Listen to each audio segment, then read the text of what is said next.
नदी किनारे पानी से भरे मटके का गांव। पिछले 3 महीनों से हम आपके बिजली दफ्तर आ रहे हैं, लेकिन अभी तक हमारे गांव में बिजली नहीं आई। कितनी बार अर्जी डाल दी हमने। अरे गांव में बिजली भेज पाना पान पर चूना लगाने जितना आसान काम नहीं है। कितनी अर्जियां डालनी पड़ती हैं, फॉर्म भरने पड़ते हैं, अलग अलग लोगों से परमिशन लेकर साइन करवाने पड़ते हैं। पता है सालों लग जाते हैं गांव में बिजली लाते लाते। सर्दियों के मौसम में तो बिना बिजली के जैसे तैसे गुजारा कर लेते हैं, लेकिन गर्मियों का क्या करें। हर साल गर्मियों के मौसम में पूरा गांव गर्मी से झुलस रहा होता है। आप लोग तो अपने दफ्तर में एसी कूलर चलाकर आराम करते हो, लेकिन साहब जरा हम गरीबों के बारे में भी सोचिए। तो तुम लोग कहना क्या चाहते हो कि हम कुछ काम नहीं करते? अरे यहाँ बैठे हैं, लेकिन इसका मतलब ये नहीं है कि हमारी कोई जिम्मेदारी नहीं है। अब जाओ यहाँ से, और भी काम है हमें। जब बिजली आनी होगी तो बता देंगे।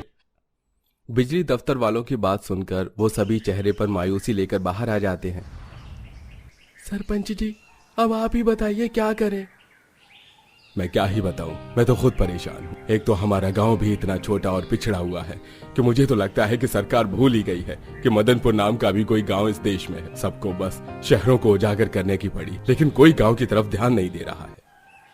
इतने सालों में कोशिश में लगे हुए हैं कि गांव उजागर हो, गांव में बिजली आए ताकि गर्मी से छुटकारा मिले, लेकिन लगता है इस साल की भी गर्मी बिना बिजली के ही गुजारनी होगी। सभी उदास होकर तपती धूप में अपने घर लौट जाते हैं। अरे बच्चों, तुम्हारी माँ कहाँ है? बाहर आंगन में भी नहीं थी।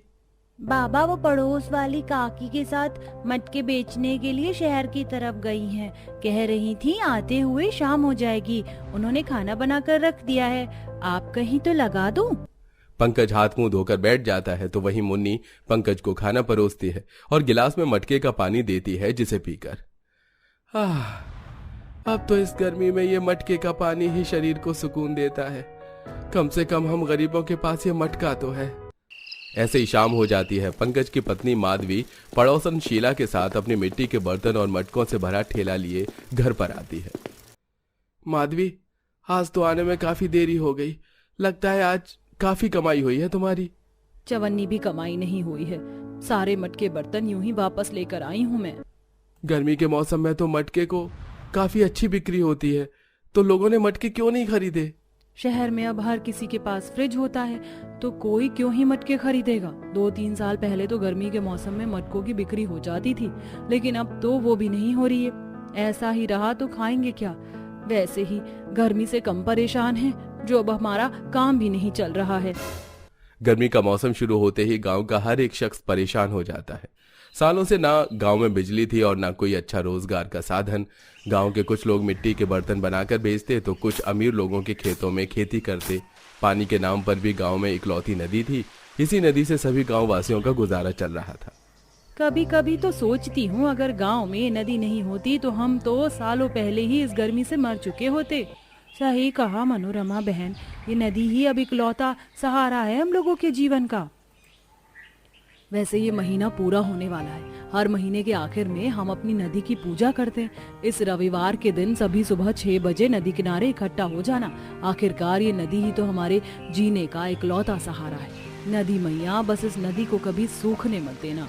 जहाँ एक तरफ गर्मी के चलते पूरा गांव परेशान था, तो वहीं गांव में बनी इस नदी की वजह से ही सारा गांव जी पा रहा था। सभी अपनी इकलौती नदी की हर महीने पूजा करते थे और साथ ही नदी को गंदा होने से भी बचाते थे। बाप रे बाप, आज तो सच में हद ही हो गई है। ऐसा लग रहा है जैसे शरीर पर धूप की किरणें नहीं बल्कि आग के गोले बरस रहे हैं। बंटी बेटा, जाकर एक गिलास मटके का पानी लिया। जी माँ। बंटी घर के अंदर जाता है और गिलास में मटके का पानी, ठंडा पानी भरकर अपनी माँ को देता है। इस मटके का पानी कितना ज्यादा ठंडा है ना। ये मटका पानी को कितनी जल्दी ठंडा कर देता है। काश हम लोग इस मटके के अंदर रह पाते। हाँ माँ, फिर हमें भी कभी गर्मी नहीं लगती और हम भी पानी की तरह ही ठंडे रहते। तुम भी ना कभी कभी कैसी बातें करते हो। चलो जाओ पढ़ाई करो, थोड़ी देर में मटके बनाकर मैं तुम लोगों को खाना देती हूँ।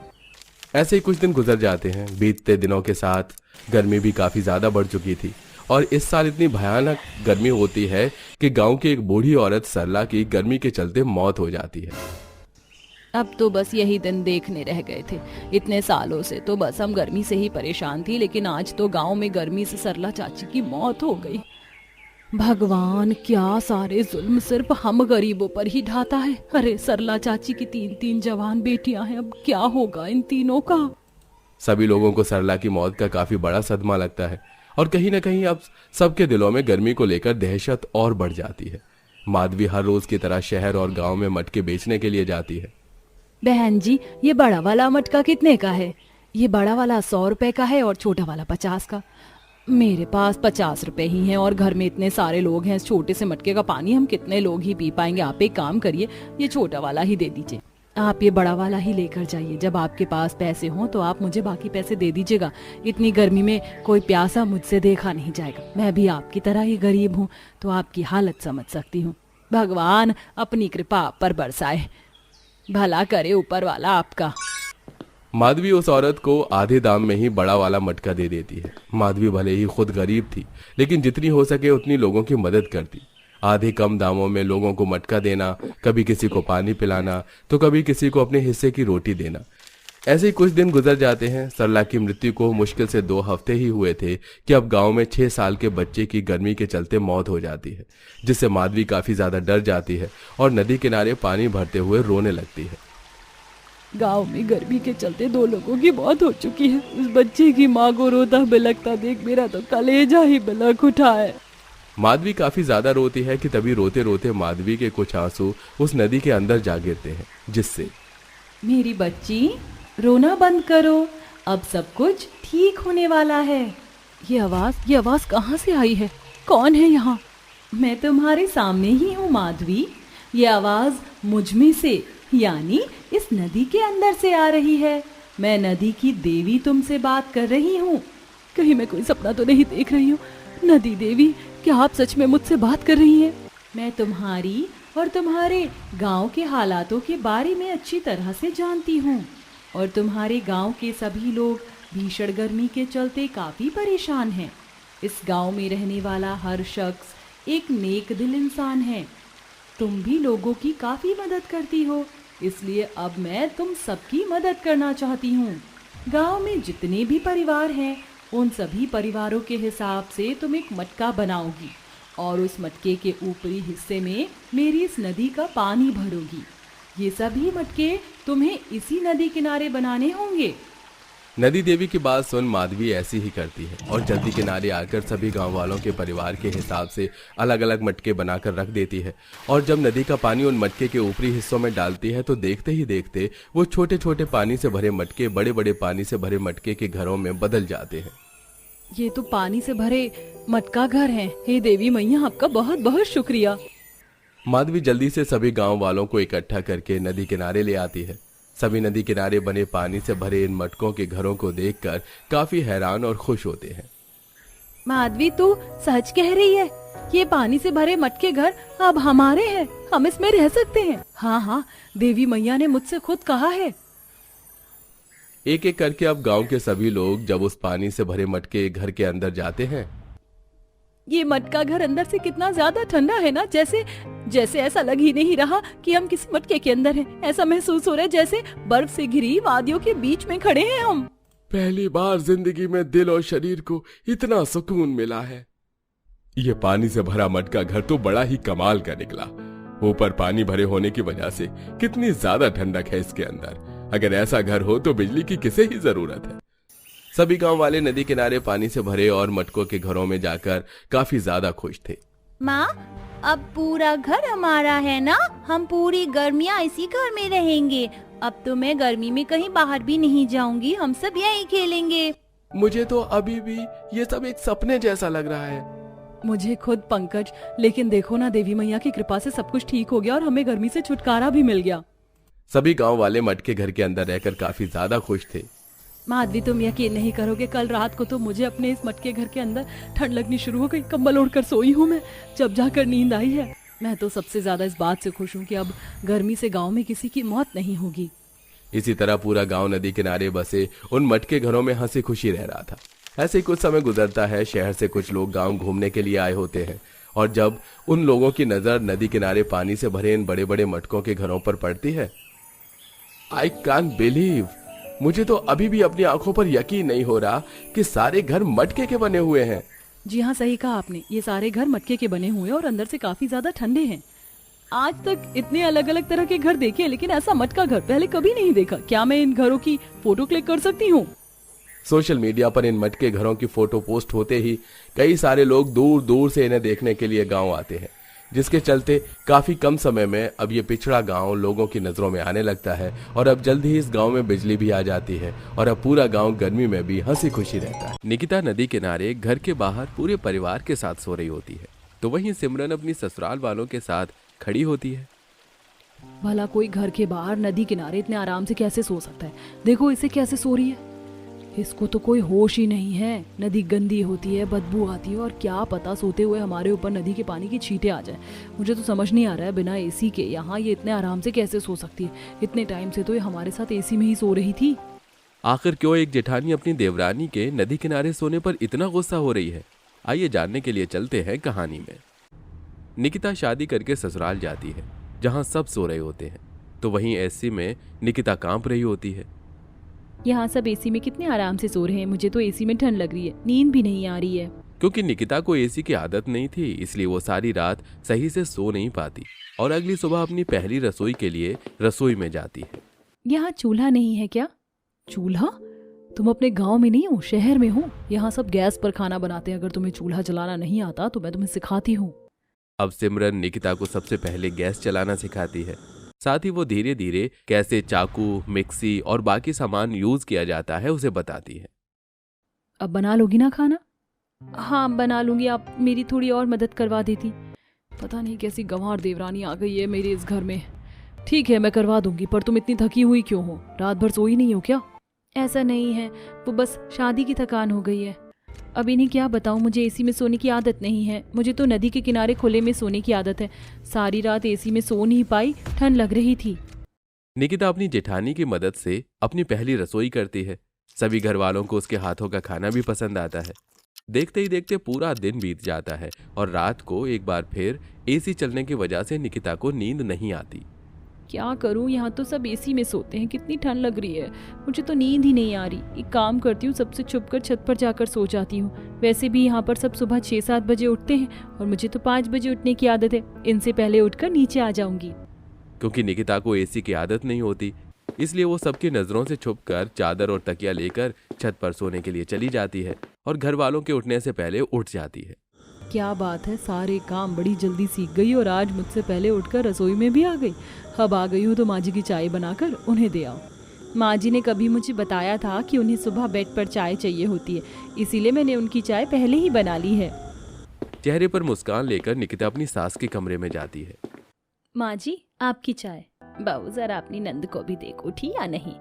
आज उसका एग्जाम है, जल्दी कॉलेज जाना है उसे। हाँ माँ जी, मैं अभी काजल को उठा कर आती हूँ। इतना बोलकर निकिता काजल को उठाने जाती है। समय बीतता है और निकिता घर वालों के साथ धीरे धीरे घुल मिल जाती है। ऐसे ही एक रात जब पूरा परिवार सो रहा होता है तो निकिता सबकी नजरों से छुपकर अपना बिस्तर लेकर छत पर जाती है।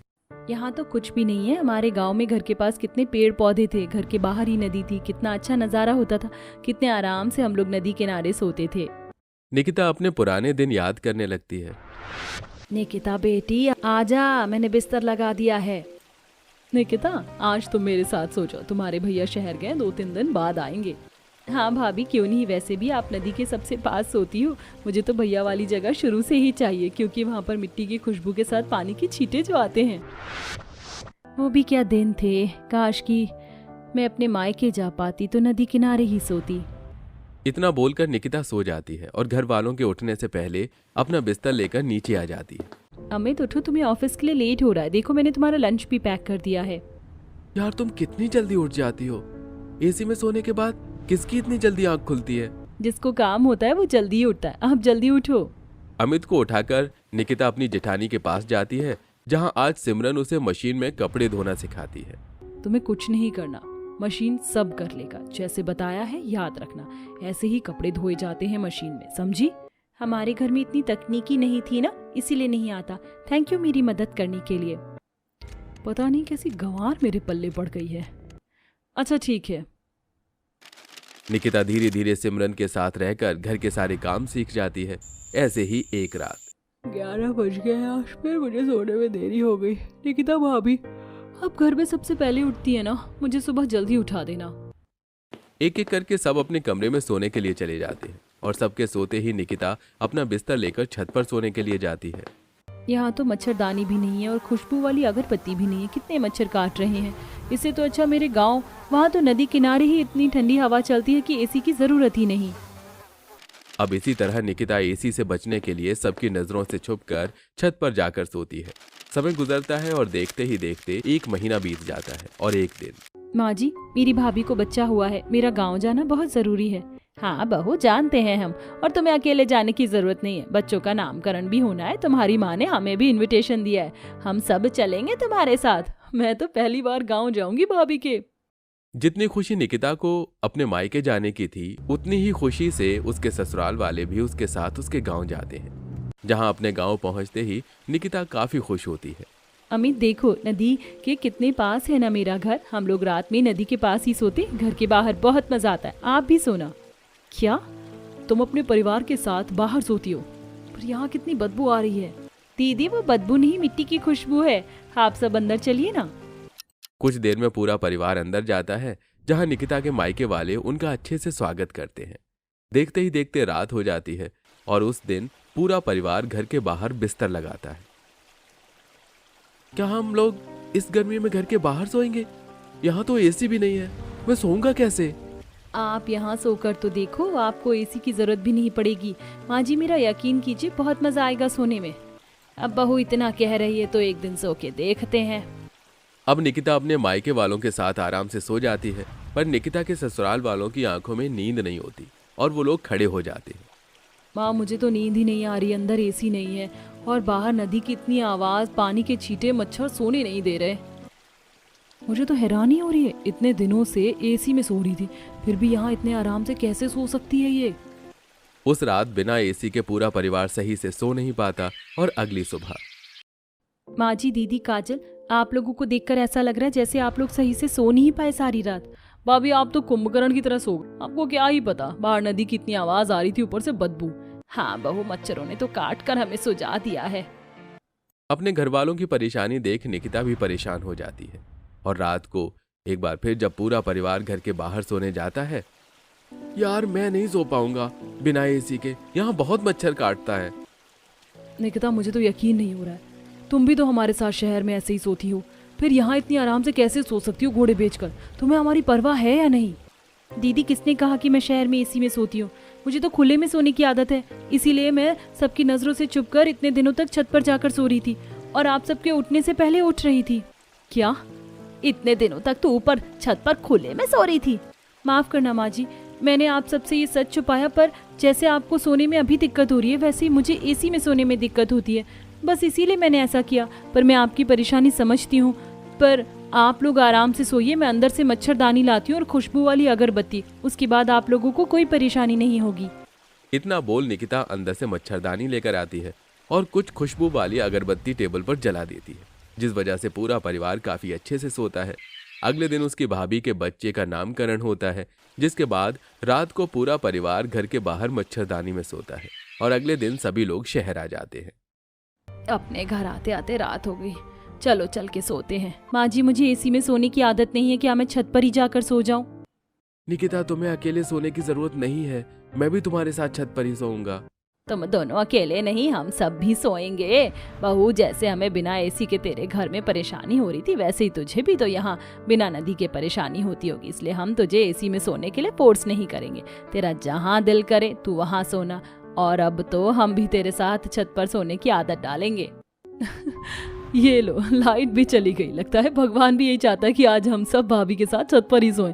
अब जल्दी से छत पर चलते हैं, बहुत गर्मी लग रही है। इस तरह पूरा परिवार निकिता के साथ बिस्तर लगाकर छत पर आराम से सोता है।